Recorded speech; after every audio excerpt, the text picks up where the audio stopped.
की हालत है, उनके बारे में यूएन सिस्टम को और विश्व की राजनीतिक शक्तियों को पूरी ताकत से काम करना चाहिए, लेकिन उससे उल्टा हो रहा है। एलडीसी लीस्ट डेवलप्ड कंट्री बनाएंगे, उससे व्यापार की बात करेंगे, लेकिन इस तरह से व्यापार करेंगे कि उनके बाजार पे, उनके लोकतंत्र पे पूरा का पूरा कब्जा विश्व की बड़ी कॉरपोरेट कंपनियों में हो जाए। उसी तरह से पूरी खेती के बारे में चंद कॉरपोरेशंस हैं जो हमारी पूरी खेती को नियंत्रित करना चाहती हैं, हमारे यहाँ की बीजों की विविधता को खत्म करके अपने जीएम के बीज देना चाहती हैं, हमारी जैविक विविधता को खत्म करके बायोपायरेसी, हमारी जैविक विविधता की चोरी कर लेना चाहते हैं और उस पर जाके अपना पेटेंट का ठप्पा लगा के हमको बहुत सदियों सदियों तक के लिए गुलाम बना देना चाहते हैं। विश्व में एक संगठन है वर्ल्ड इंटेलेक्चुअल प्रॉपर्टी राइट, उसमें पिछले करीब 20 वर्षों से ये चल रहा था कि जो लोक ज्ञान पद्धतियाँ हैं उनके आधार पे जो दवाइयाँ बनती हैं, जड़ी बूटी के प्रयोग हैं, अन्य प्रयोग हैं, उन पे जिन कम्युनिटीज, जिन समुदायों के पास वो ज्ञान है उनको हिस्सा कैसे मिले। और ये सरकार आने के बाद वहाँ लड़ाई होती थी। अमेरिका अपना बड़ा 30-40 लोगों का डेलीगेशन, एक 2-2 राष्ट्रभक्त किस्म के दफ्तर अफसर लोग अन्य तीसरी दुनिया के देशों के साथ मिलके इस असमान संधि को रोके हुए थे। सरकार ने उस संधि पे दस्तखत कर दिए हैं, जिसमें अगर कॉरपोरेशन नहीं भी बताएंगी या झूठ बताएंगी अपने ज्ञान का स्रोत, तो उन पे कोई कार्रवाई नहीं होगी। तो इस तरह से पूरी दुनिया में बहुत बारीक ढंग से पर बहुत सिलसिलेवार ढंग से हमको दोबारा से गुलाम बनाने का तरीका एक बहुत तेज़ी से हो रहा है। इसके लिए पहले लोहिया कहते थे कि ये समता और लोकतंत्र के लिए पूरी दुनिया में लड़ाइयाँ चल रही हैं। उसी संदर्भ में उनके भाषणों का एक संकलन है फ्रेगमेंट्स ऑफ वर्ल्ड माइंड, कि किस तरह से पूरी दुनिया एक बिरादरी के तौर पर रहे, राष्ट्रों के बीच की असमानता, रंग भेद की असमानता, इन सब के खिलाफ समता के लिए संघर्ष हो। लेकिन इस दौर में एक दूसरी चीज़ हो रही है। अब तक हमारे कुछ शासकों ने जो गैर जिम्मेवार ढंग से जुमलेबाजी की, 2 करोड़ नौकरियों की, वो इस व्यवस्था, आर्थिक व्यवस्था के चलते देवताओं की और तमाम 24 कैरेट की ईमानदारी के अगर राजनेताओं का भी शासन हो जाए तो भी 2 करोड़ का जो रोजगार है वो संभव नहीं है। उसके लिए पूरी अर्थव्यवस्था को बदलना होगा, उसके लिए कैसी प्रौद्योगिकी, कैसी टेक्नोलॉजी अपन इस्तेमाल कर रहे हैं उसको बदलना होगा। उसमें ट्रेड वॉर्स के माध्यम से हमारे कैसे असमान संधियों से, असमान व्यापार संधियों से कैसे हम लूटे जा रहे हैं, उन चीज़ों को ख़त्म करके यहाँ पे पूंजी निवेश करके और यहाँ के श्रम और बुद्धि को फलने फूलने का मौका देके उसको न्यायपूर्ण जीवन उपयोगी चीज़ें मिलें, सस्ते से मिलें, आराम से मिलें, ऐसी अर्थव्यवस्था के लिए जो संकल्प शक्ति चाहिए वो पूरी दुनिया में उसका और तीसरी दुनिया सहित उसका ह्रास हो गया है। इसके चलते पूरी दुनिया में युद्ध की ताकतें, इमिग्रेंट्स, प्रवासियों के खिलाफ, शरणार्थियों के खिलाफ पूरी दुनिया में एक माहौल बन रहा है और उस माहौल के चलते युद्ध और युद्ध प्रेरक ताकतें जो हैं वो ताकतवर हो रही हैं। इस सब पहले लोकतांत्रिक शक्ति, जनता की शक्ति यूरोप के देशों में जिनकी सरकारें शोषण की व्यवस्था का हिस्सा थी, उनमें भी ऐसे आंदोलन थे।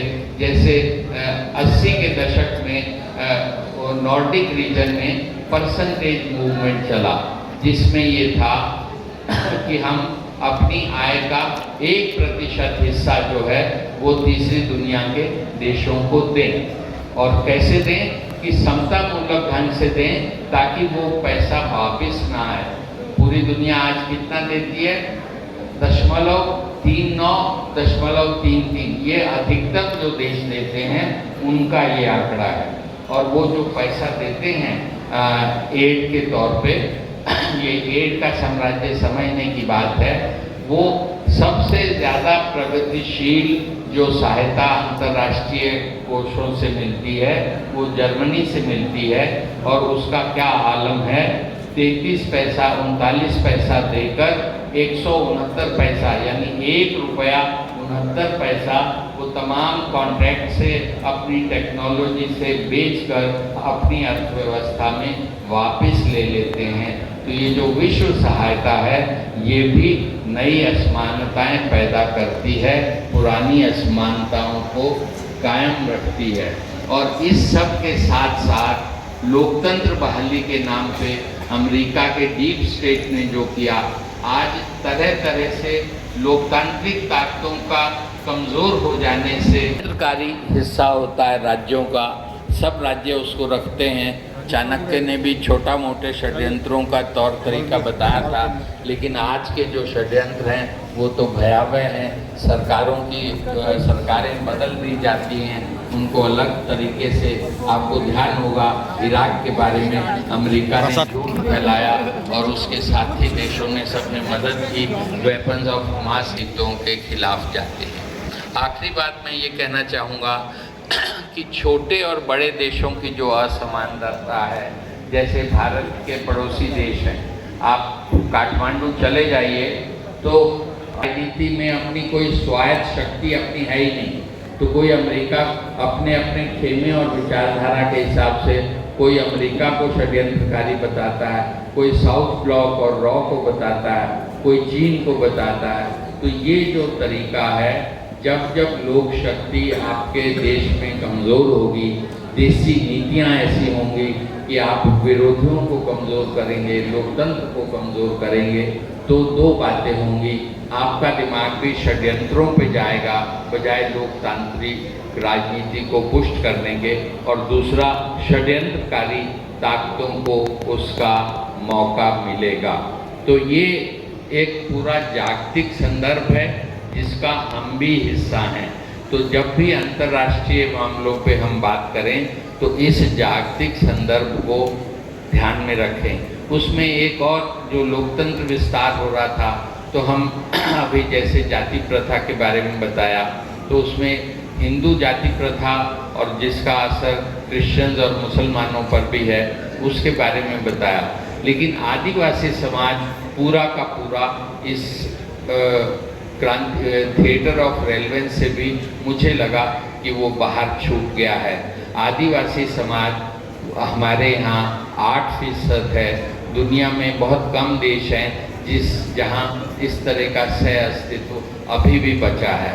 तो अगर हम उनके ज्ञान पद्धतियाँ, उनके चिंतन, उनकी संस्कृति, उनकी सांस्कृतिक अस्मिता, उनकी भाषा, उसके बारे में नहीं सोचेंगे तो एक तरह का लोकतंत्र का घाटा, डेमोक्रेसी डेफिसिट पैदा होगा और उसमें तमाम तरह की हिंसक प्रवृत्तियाँ शामिल पनपेंगी और उसका नतीजा वो अपने शोषण के खिलाफ उनको अकेले लड़ाई लड़नी पड़ेगी।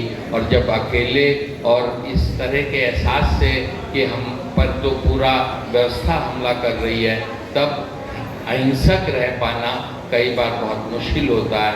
और मामूली सी हिंसा का सहारा किस तरह से सैकड़ों की तादाद में आदिवासी नौजवानों को, उनमें से अधिकांश इनोसेंट होते हैं, निर्दोष होते हैं, उनकी हत्या कर दी जाती है। तो ये एक संदर्भ है कि जहाँ हम उनकी ज्ञान पद्धतियाँ और उनकी लोकतांत्रिक आकांक्षाओं के बारे में पूरे तौर पे उदासीन, पूरे तौर पे बेखबर होते हैं। अगर हमारे हिंदुस्तान का जो बहुजन समाज है वो मेजॉरिटी में है, अगर उसकी आकांक्षाओं के प्रति भी मनुस्मृति को मानने वाले, जैसे तैसे सत्ता में रहने की इच्छा रखने वाले अगर हमारी लोकतांत्रिक आकांक्षाओं को दबाएंगे तो हम लोग विश्व शांति के अग्रदूत तो क्या बनेंगे, अपने ही यहाँ संघर्षों में उलझ जाएंगे। और ये सरकार तो ना राष्ट्रीय एकता को चाहती है, जिस तरह से संघवाद के खिलाफ है, फेडरलिज्म के जिस तरह से वित्तीय साधनों का ये वो करती है, तो दुनिया में जो हमारी एक भूमिका हो सकती है विश्व शांति के लिए, लोकतंत्र के लिए, समता की लड़ाइयों में भागीदारी के लिए, वो भूमिका नहीं रहेगी। इसका अर्थ ये हुआ कि आयोजकों ने जो 1 घंटा दिया है और बाकी सत्रों को 3 घंटा, उसके पीछे यही भाव है कि मूल लड़ाई तो यहाँ की है। अगर यहाँ की लड़ाई में हम कामयाबी हासिल करेंगे तो फिर पूरी दुनिया के स्तर पर हम लोग शांति और समता और लोकतंत्र की शक्तियों के साथ खड़े देखेंगे। अब मैं संबंधम जी को आग्रह करूंगा कि वो आकर